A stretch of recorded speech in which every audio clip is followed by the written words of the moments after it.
Hello, my name is Mitchell Webster, and today we'll be talking about some rules and expectations and procedures in the classroom. My first and probably most important rule I preach is to respect the speaker. Usually, I start this on day one, typically by going, off of introducing myself, some of my hobbies, some, pretty lighthearted stuff, and then I move immediately into rules and expectations for my classroom and a couple of procedures that I like to do. Um, whether it's me talking to the class, whether it's another peer talking to the class, or whether it's administration or a guest speaker, respecting the speaker is one of my most important rules. That way, no one's getting talked over. This allows me to really set the tone of the classroom and kind of the community that I want to build. Usually, setting this rule early and often and repeating myself multiple times on what my number one rule is really can hammer home, how important respecting the speaker can be. And, usually I try to remind my students every day, every couple of days on, what my number one rule is, typically having them, either repeat it back to me or me asking them at the start of class, stuff along those lines, just so I can hammer home, what my number one rule is. When it comes to one of my number one procedures, I really like to utilize teacher proximity. I typically average around 10 to 11,000 steps per day, just constantly walking throughout the classroom. Usually I'm, walking over to those that, may need some help or, for those that may be a little bit off task, but again, creating this sense of, community that we're all in this together. Um, but, I can, as an educator, see and hear everything.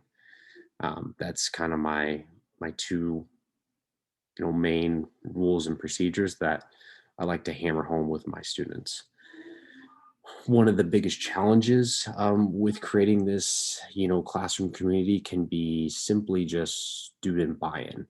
I found that usually at the high school level, it's a lot easier to get student buy-in because their grades matter. But when it comes to the middle school level, it can be a little bit of a challenge. It starts from the top down. Really, it comes from administration. If admin has the educators back, it makes the student buy-in a lot easier because they know if they don't have any buy-in, there's going to be some consequences and some discipline that they got to adhere to.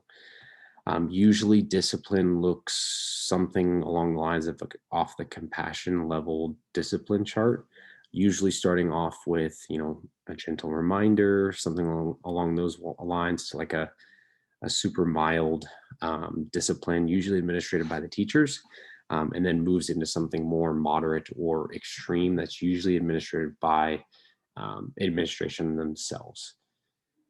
If administration struggles to hand out moderate and extreme levels of consequences, then that buy-in can be really challenging as students kind of know they can get away with anything they like to and not really be punished for it. On the flip side of that, for students that are, following along with, the rules and procedures of the classroom and really creating this sense of culture and community in the classroom, what I've seen is using PBIS points.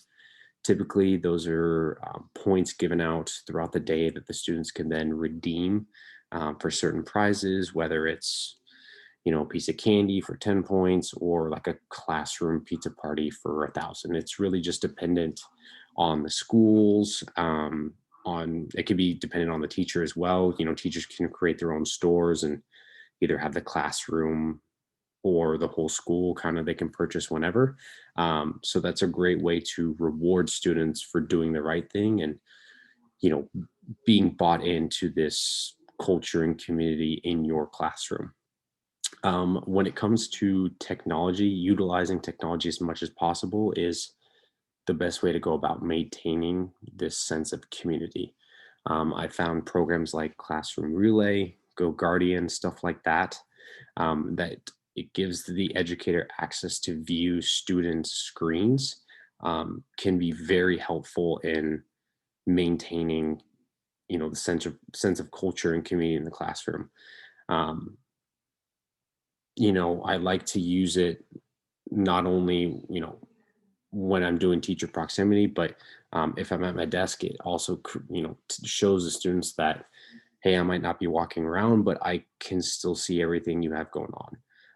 Growing up in the 21st century for these kids, computers are everything for them. So they're doing a majority of their work on their computers.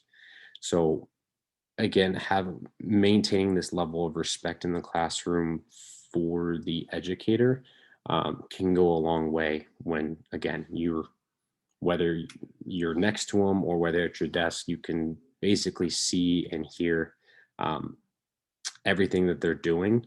That way they know it's